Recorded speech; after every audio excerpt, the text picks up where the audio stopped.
जय श्री कृष्णा। आज अपन online classes के अंतर्गत क्लास 9th में दूसरा अध्याय जो है काव्य का उसका वाचन करेंगे। तो लल्लत उसकी कवयित्री है। लल्लत कौन थी, कहाँ से वो बिलोंग करती थी, इसके बारे में एक संक्षिप्त परिचय मैं आपके सामने रखना चाहूँगा। तो लल्लत का जन्म 1320 में कश्मीर में पाम्पोर के निकट एक सिमपुरा गांव है। पाम्पोर के निकट एक सिमपुरा गांव है, वहाँ पर 1320 के आसपास इसका जन्म माना जाता है और इसकी मृत्यु हुई थी 1391 में। लल्लत को लल्लेश्वरी, लल्ला, लल्लारिका इत्यादि के नाम से भी जाना जाता है। हालांकि इनके द्वारा रचित कोई भी पुस्तक अभी वर्तमान में मौजूद नहीं है, कोई साक्ष्य नहीं मिले हैं।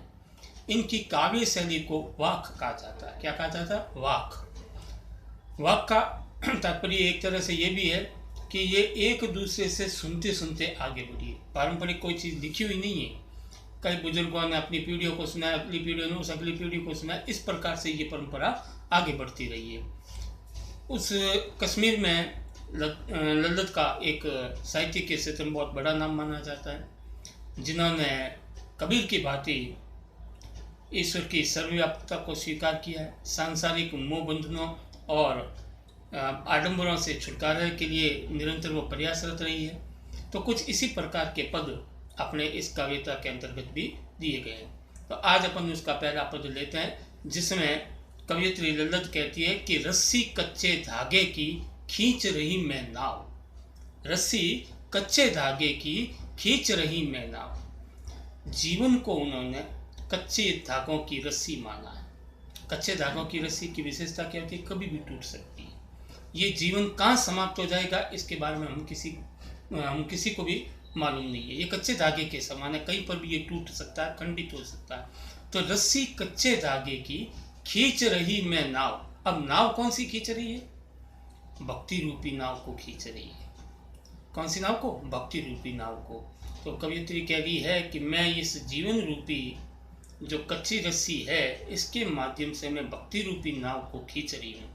जाने कब सुन मेरी पुकार, करे देव भव सागर पार। मेरी पुकार सुनकर को न जाने कब देवता मेरी पुकार को सुन ले, देवता मेरी करुण पुकार को सुने और करे देव भव सागर पार। भव सागर, इस सांसारिक रूपी सागर से मुझे पार उतार दे।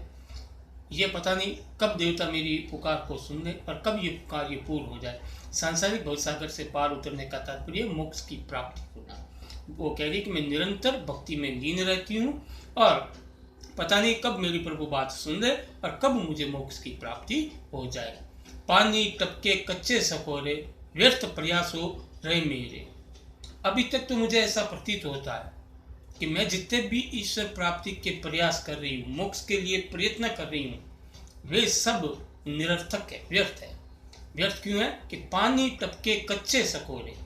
जिस प्रकार कच्चे सकोरे में, कुल्हड़, सकोरा कहता है कुल्हड़ को, अगर वो पका हुआ नहीं हो, कच्चा हो, तो फिर आप जो उसमें कितनी बार पानी डालो और कितना ही प्रयास कर लो, पानी उसमें ठहरता नहीं है। तो ठीक उसी प्रकार से मेरे सारे प्रयास प्रभु प्राप्ति के वे व्यर्थ होते जा रहे हैं।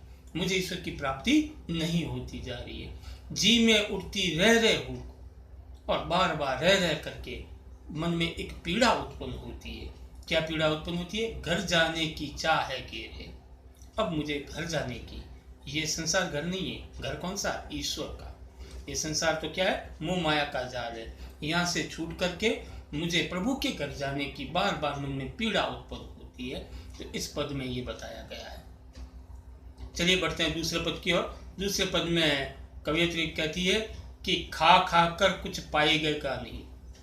खा खा करके कुछ पाइएगा नहीं, या खाना खाने से या भोजन करने से नहीं कहा। सांसारिक मोह बंधनों में बंद करके, इंद्रिय लोलुपताओं को पूरा करके, खा खा कर कुछ पाइएगा नहीं, न खाकर बनेगा अहंकारी। एक तरफ तो कह रहे खाने से कुछ नहीं मिलेगा और दूसरी तरफ कह रही न खाकर बनेगा अहंकारी।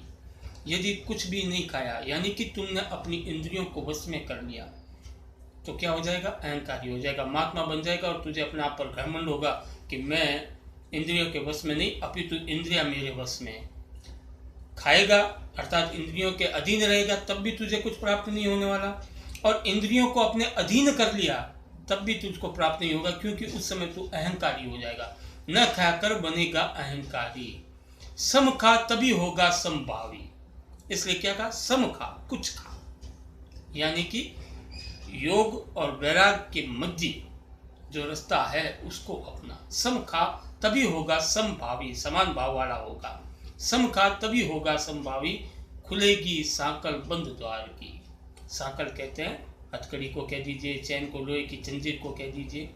खुलेगी साकल बंद द्वार की, ये जो प्रभु के घर जो ताला लगा हुआ है, जंजीर लगी हुई है, ये जंजीर तभी मिट सकती है जब बीच का रास्ता अपनाएंगे। भोग तो करेंगे लेकिन कर्म के साथ भोग। एक तो भोग होता है बिना कर्म किए विलासितापूर्ण जीवन जीना, वो नहीं, इंद्रियों के वश में होकर के उसी अधीन और उसके लाचार होकर के उसके अनुरूप कार्य करना, वो भी नहीं। और इंद्रियों पर संपूर्ण रूप से अधिकार कर लेना, ये भी ठीक नहीं, क्योंकि इससे अहंकार का भाव उत्पन्न हो जाता है। तो बीच का रास्ता अपने को अपनाना, और बीच का रास्ता क्या है, कर्म के साथ भोग के। जब ये करेंगे तब हमारे प्रभु के द्वार खुलेंगे। तो आज की क्लास में इतना ही, शेष जो है वो कल करेंगे अपन। जय श्री कृष्ण।